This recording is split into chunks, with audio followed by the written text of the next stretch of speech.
welcome. And just know I always appreciate any comments you might want to pencil in and just to know how you're reacting to this. And Baruch atah Adonai Eloheinu melech haolam asher kitshanu b'mitzvotav v'tzivanu la'asok b'divrei Torah. Amen. Amen. And this is the screen share. Here we go. Excuse me. So, Uh, so we have baby Moses being put in a little basket and put on the river Nile. Vatitatsav achoto merachok. His sister placed herself at a distance, ladea, to know, me ya'aseh lo, what would happen to him, what would be done to him, literally. But what would happen to him? Let's see if there's anything here. Okay, so No there's nothing, Rashi. no Rashi on this. However, there is a Torah Tamima on it, and it's a lovely Torah Tamima. Vatitatsev achoto, right? So his sister placed herself. B'midah she'adam moded modadin lo. With the measure that a person measures, so they measure him. Example, Miriam himtina leMoshe, because Miriam was waiting for Moses, right, to see what happened to him. Excuse me one moment, let me take care of that. Lefichach himtinu la Yisrael b'midbar, and for that reason, the Jewish people, the Israelites, waited for her in the desert, in the wilderness.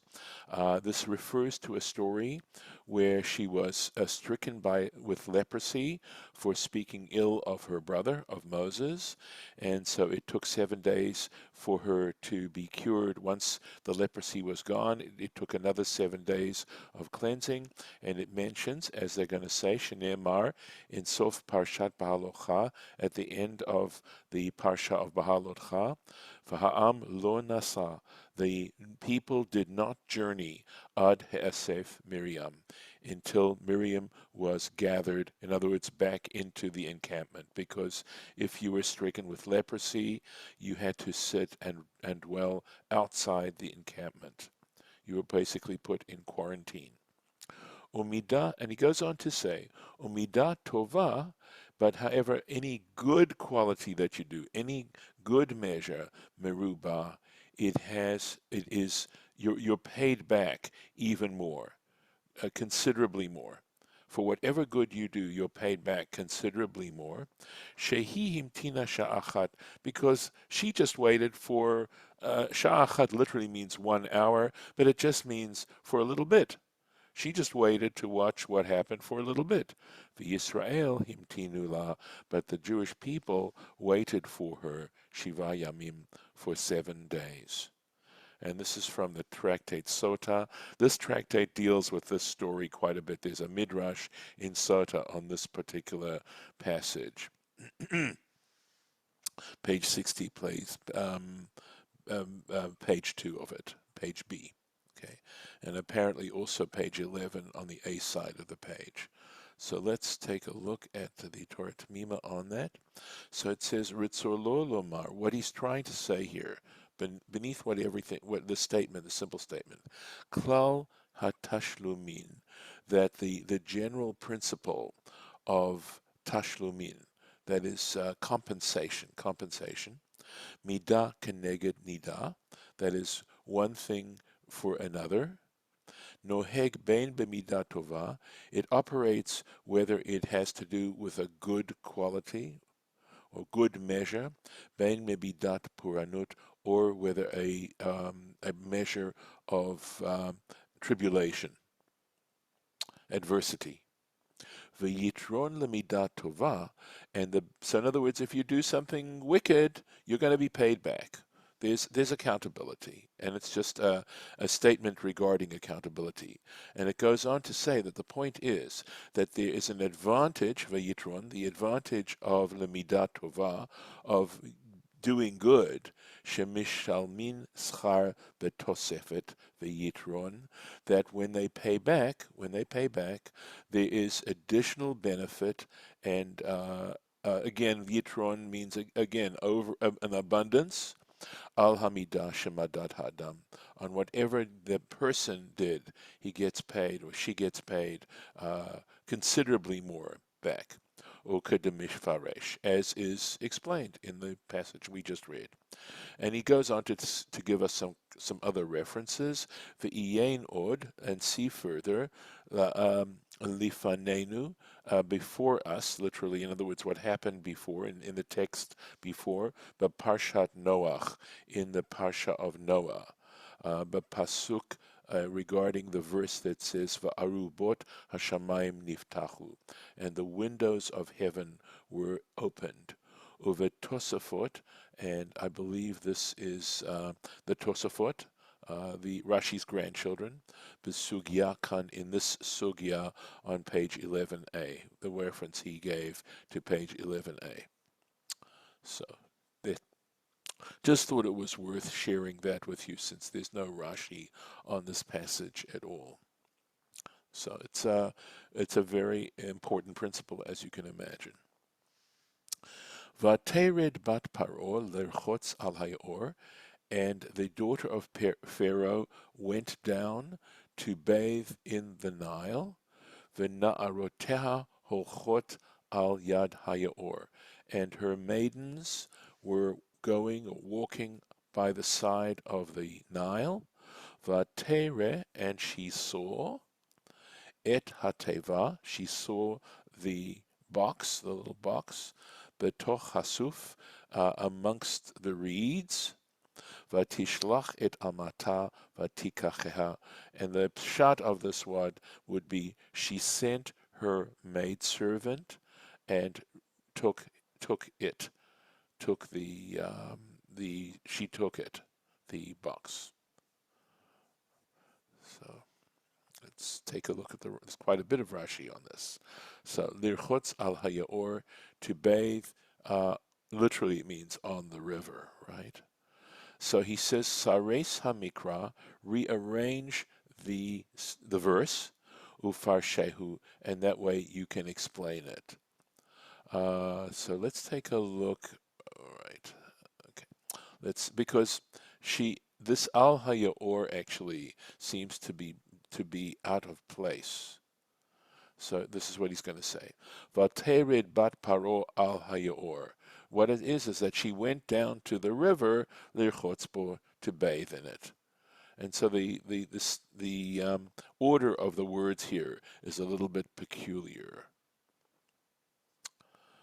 Al Yad Hayor, so this is of course referring to her maidens. Etzel Hayor. So next to just Al Yad, he's explaining this idiom Al Yad, on the hand, literally, or on the arm. Aval hayor, Eitzel hayor. What it means is near the Yaor, near the Nile. And he gives an example, Kamor, in Samuel 2, second book of Samuel, chapter 14. Re'u chelkat Yoav, see the portion of Yoav al Yadi, is next to mine.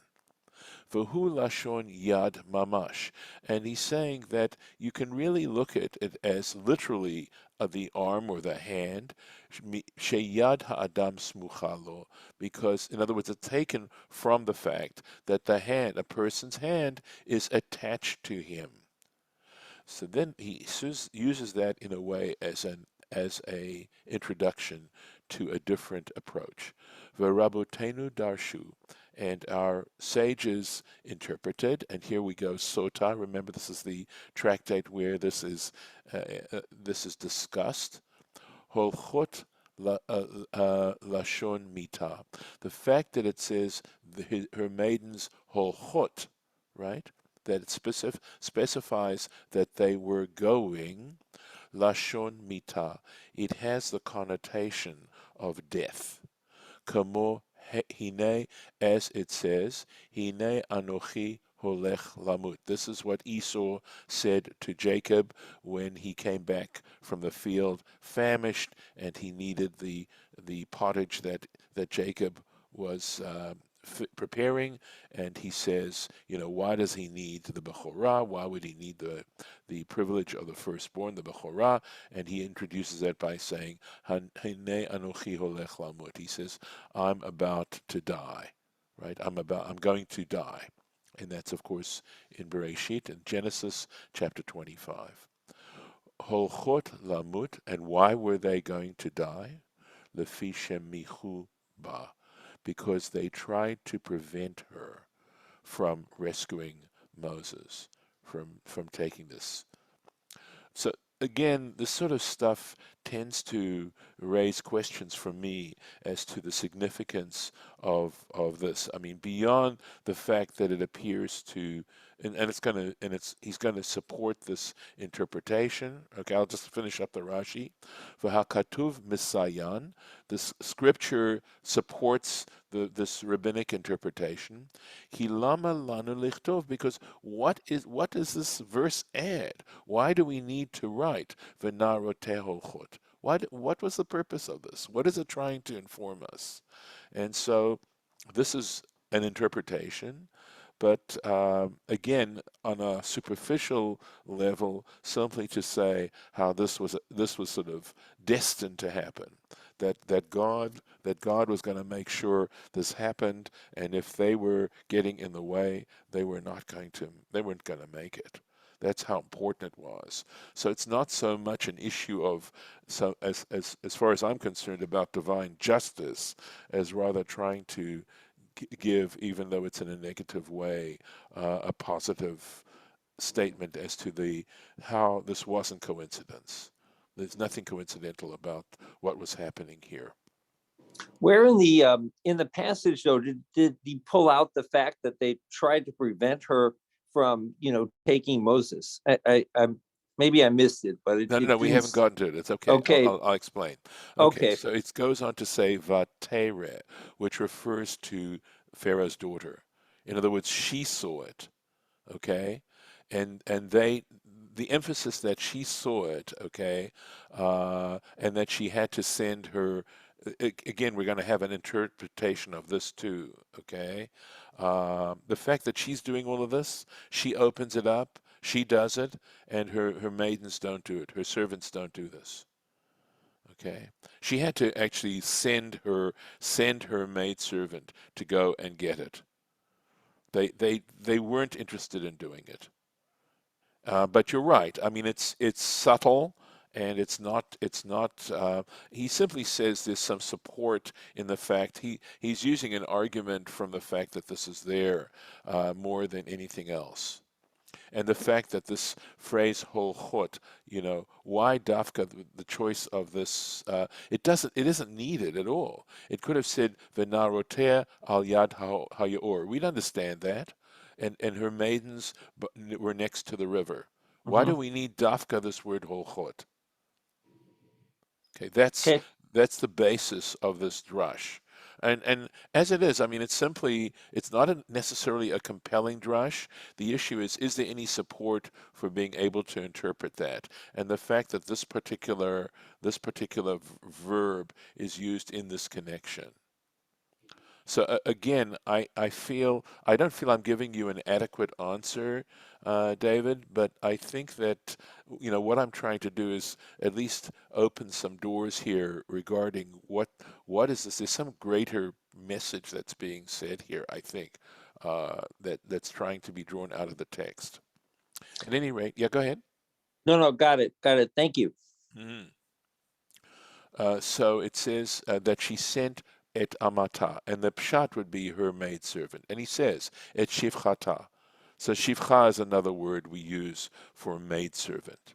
And again, v'rabotenu darshu, and our sages made a midrash on this, lashon yad. So the word ama, right, can also refer to one of your, like your arms, basically your arms or your legs.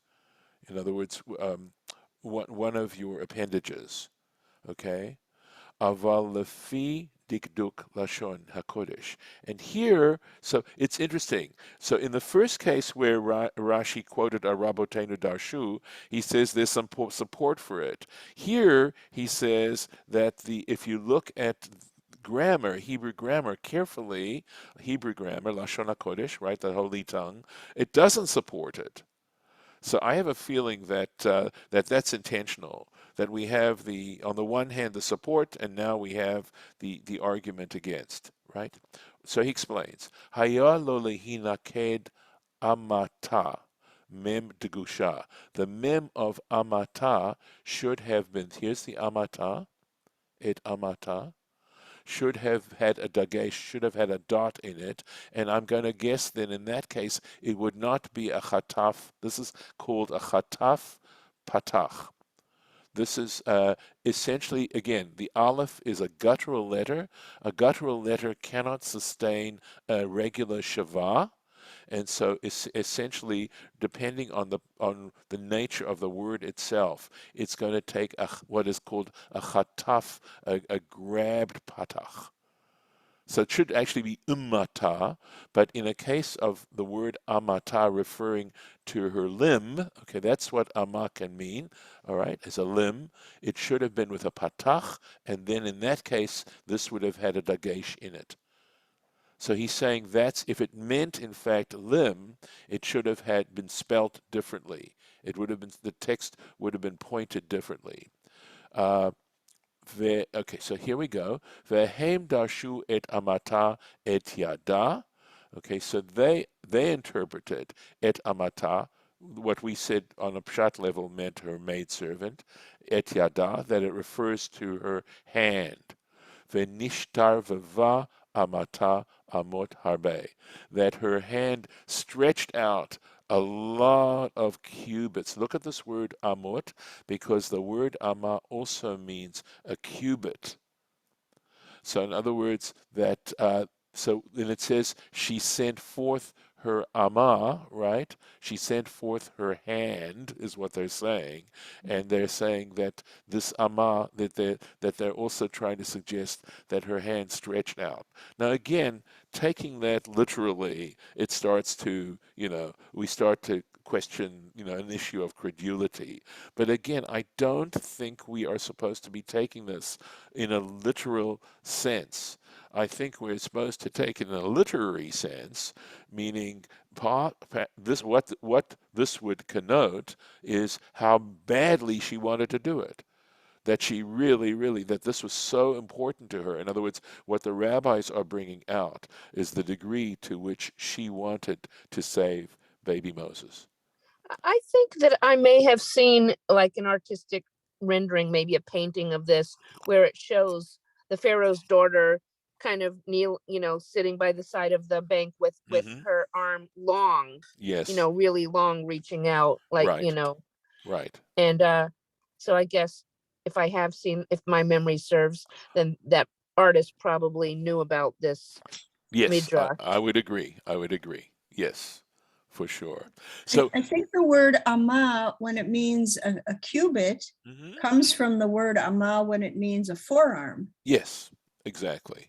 Yeah, because Right. that's the measure of Right. and in fact that's explained in my Rashi here in Chabad as a parenthetical note. Right. Also, I think I'd like to mention is this clarifies without any doubt that here we have an Egyptian woman, right? She's not Israelite, and in our tradition, she is considered a tzaddiket. She is considered a righteous person. And in fact, we even have a name for her. She's called Bitya Bat Paro. Batya, that's her name. That is, she's daughter of God, and the idea is that she, in fact, took on the belief in one God, that she essentially became, if we're going to use an anachronistic expression, that she converted to Judaism. But I And I still, have to go ahead. mention that there is a very good music group called Pharaoh's Daughter. Yes. And the woman who is at the head of it, and there's one that I particularly like that quotes the Torah related to this portion, I think. But anyway, her name is Batya. Ah, interesting. Well, maybe that's how they got the name of the group. Who knows? Yeah, Uh, I'm sure. yeah. I'm sure she's a knowledgeable person, and they have like trope in it, and Mm, in at least this one album. mm, It's really interesting. nice album. I guess what I'm trying to draw out is the fact that she is not of Israelite extraction, and yet she is considered to be a righteous person. That there is a sense of it's not that these are elements of universality within the tradition and within our rabbinic tradition.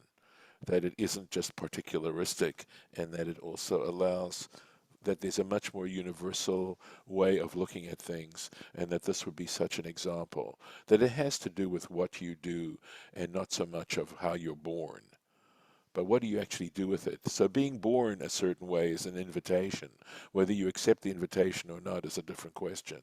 But your character and your how you're judged is dependent on what you do with your life. So Yeah. And, Rabbi, and this may go ahead, Mhm. Harlan. I was going to say that she followed Moses to the Mount Sinai. that's what I She followed understand him. too. I think you're right, Harlan. I think there is a tradition that essentially she left Egypt along with the Israelites. So Exactly. she gave up her exalted position as daughter in the court and chose to go along with the Israelites when they left. We'll take a little bit more here. So that maybe Yeah, means go it ahead. wasn't just maternal instinct, but she was particularly drawn to Moshe. Yes, yes. That and his teachings and his teachings. Vatiftach, so she opened it up. Vatirehu, and she saw him, et hayeled. So this is actually Hebrew style because it means so putting a suffix here, a pronominal suffix. That's what this would be called. The pronoun is him, right? And it's a suffix. So vatirehu means she saw him, and then it says et hayeled. Then it defines what the him is. That is the child. And normally that's what we'd understand this, but you'll see that the rabbis again, pounce on this and really interpret it beautifully, I think. Vehine na'ar boche. And the word na'ar generally means a young man, right? And behold, a young man crying. V'tachmol alav. And she had took pity on him. Vatomer, and she said, or she thought, right? Miyaldei ha'ivrim, from the children of the Hebrews. Ze is this one. This one is one of the children of the Hebrews.